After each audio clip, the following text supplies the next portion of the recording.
On today's episode of The Front Row, we are at the museum at Texas Tech University, where our special guests are Laura Ray, who is now the Assistant Director of Communications and Marketing for the museum, and also Erin Pan, who is the Executive Director and Associate Professor of Practice.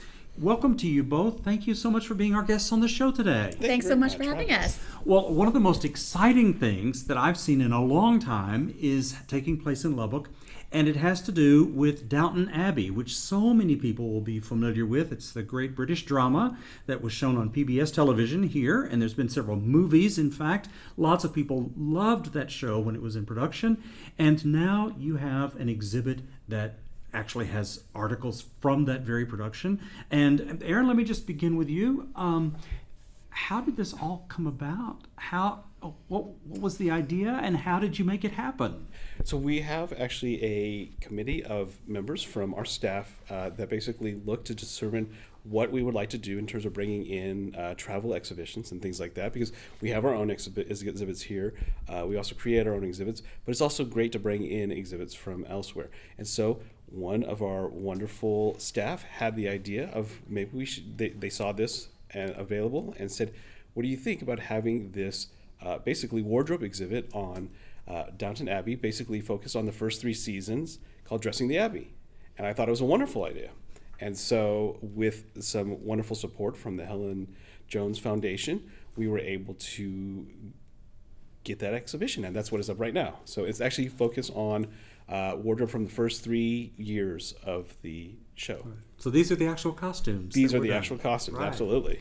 Well, just having walked through, they're wonderful, absolutely wonderful. They're certainly from a specific time period, very Edwardian period, and one of the things I noticed is that you can certainly tell that there is very much a tiered system. There's the upper class, there's the working class, and then something sort of in the middle. But it really does speak to the hierarchy of how people lived, right? Oh, absolutely. Very stratified that it was like that in that period of time. That first series basically starts right at the set of the sinking of the Titanic, or news of the sinking of the Titanic. And so yes, the landed gentry and the nobility there have their role, and so again they're the aristocracy, and then you have again those that are working in the house, that are the servants, the maids, the valets, the cooks, and then again you had those that are in the towns and the cities, and those that are sort of what do we call working and middle class parts. And so that's sort of what's really fascinating about the show, and that also was a mixture of sort of British and American sort of mentalities all in one. So. Right. Well, it struck me as being so perfect. You could tell exactly when all of this was taking place. Laura, let me bring you into the conversation here. These costumes, I noticed, we were talking earlier, they have sort of many layers to them. They're stylized, but they're also functional, and they also tell you who people are right off the bat, right? Yes. That's what's so fun about this exhibit, is that you're able to see these things kind of up close and be able to see kind of the intentionality behind the fashions from the show, and kind of be able to see that face to face in real time. So it's really great to be able to see just the functionality of the costumes, I guess you would call them, but to really see all the details and be able to see how they were so fashionable, and all the details of the fashions, and how it kind of played into their everyday life. Right. So that's just a wonderful thing that I've really enjoyed being able to experience the exhibit. I also saw some furnishings. Mm-hmm. Are those part of the exhibit or add-ons? How did that work? No, that was actually something really fun with the exhibition, is that some of the things are from the exhibition, but then some of those things that the exhibition allows us to add our own collections into it. Mm. So some of those items are actually from our museum's history collection as well, which is really awesome. Yeah. Yes. Exactly. Well, if you're into Edwardian, pre-World War I into World War I dress, this is absolutely the place to be. It's really, really great. So this is a practical question. When you have an exhibit like this that you're going to bring from afar, How does that work? How is it shipped? How is it insured? How does it get here safely? How do you then mount the production? People, I'm sure, never really think about this, but it has to be done, right? Absolutely. So you have, there's a company typically that is hosting that exhibition, and so they basically provide information, and then negotiating begins, as all things happen, and so there's that piece as well. And then as the parties come together, then it's determined of what the amount is going to be for the rental cost, what the transportation is going to be, and then setting about when scheduling can be done, and then working on things such as licensing or working on permissions in terms of advertising and marketing, and basically going about that way. It's very different for each exhibition because it's typically a different company that you're working with. For example, this exhibit itself, still it's very modestly priced, but there is a ticket charge for this, Mm-hmm. and that should be noted as well. But again, it's not too bad. I think it's something like $4 for Texas Tech students themselves. It is $6 for other students, seniors, and then it is $8 for adults and that. And those under 5 obviously will be free. So. Right. Laura, I noticed that going through the exhibit a moment ago that there's a lot of explanatory material with it as well. Is that something that the museum does, or does that come supplied? How is that done? Well, that does, as Aaron had mentioned, that does kind of vary from exhibition to exhibition. However, in this case, they did provide all of those for us, which actually is a little less common, I would say. Normally, we kind of have to print those ourselves, but the traveling exhibition company itself provided all the text panels and all those already done. And I thought that was really fun whenever they sent them in. All of the mannequins with the clothes, they were just sent in a box, just already dressed. Oh. And that's so fun.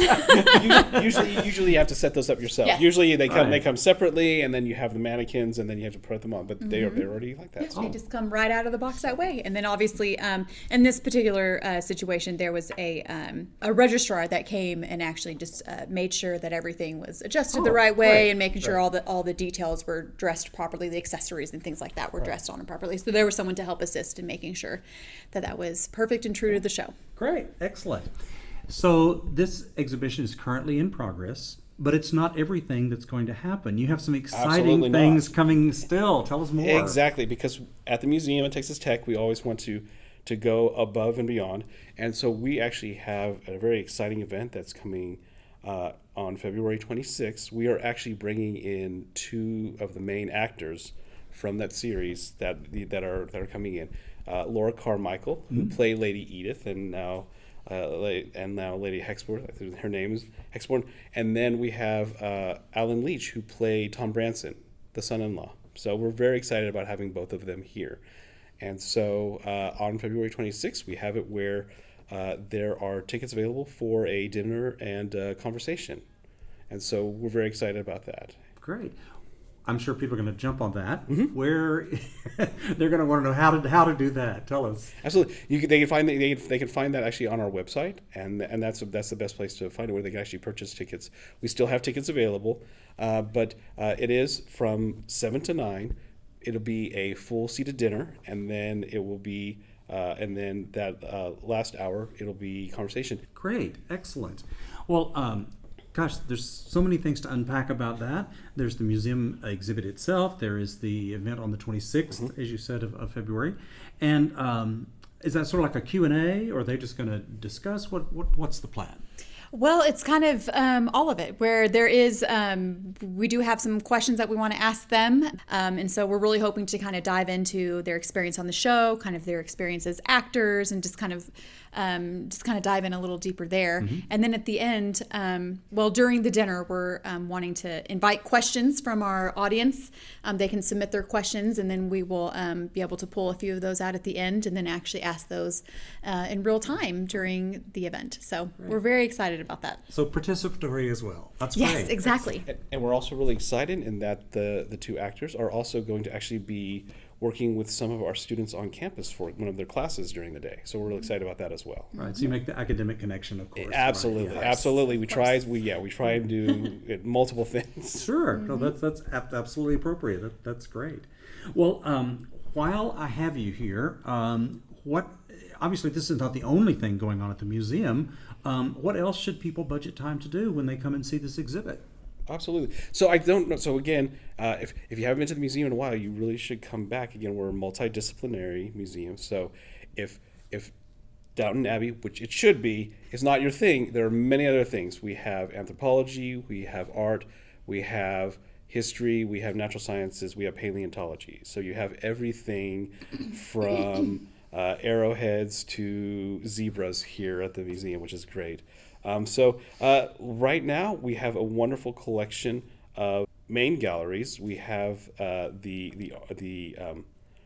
Robert Neff and Louise Arnold's wing, which has some beautiful 3D art pieces. We have another clothing and textile exhibition going on right now, which is It's the fashions worn by not the fashions worn, the fashion designer Nancy Johnson, and she has. There's an exhibition covering her clothing. Then there's also, we opened an exhibition that features the minerals that we have from our own paleontological collection, which is wonderful.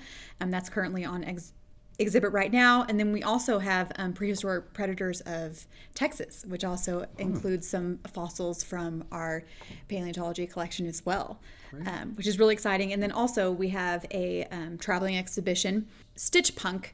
And so it's a very unique quilt exhibit. I can guarantee everyone that they have never seen quilts like this. They will never see quilts like this. So That's great. That's wonderful. Well, there's so much to see here at the museum at Texas Tech University, and it's great to have all of this kind of knowledge. Tell me, Laura, for people who should come and see all of these things, give me times, dates when the museum is available, and also maybe a quick rundown of the Abbey exhibit, just for people who are interested in that and the additional opportunities. Of course.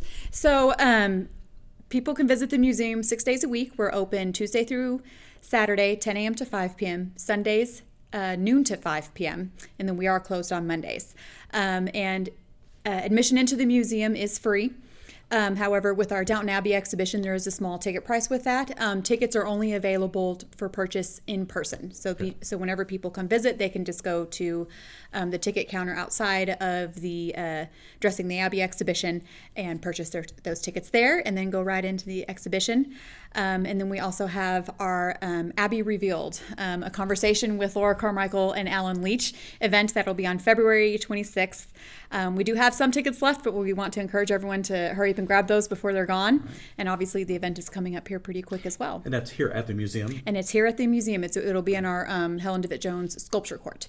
Wonderful. Yes. Fantastic. Did you have something else you wanted to add? we will be closed on Easter Sunday. Just don't know that as well. So. Right. Yes. Excellent. Well, so much happening here. Thank you so much, both of you, for your time today. Erin Pan, who is the Executive Director and Associate Professor of Practice and here at the museum at Texas Tech University, and to Laura Ray, the now Assistant Director of Marketing and Communications and/or Communications and Marketing, whichever way you want to do that. It's so great. Congratulations on that new title, by the way. Thank you very much. I appreciate it. And we want to thank you both so much for being our guests on the show today. Thank you for coming and seeing us. Yeah, thank you very much.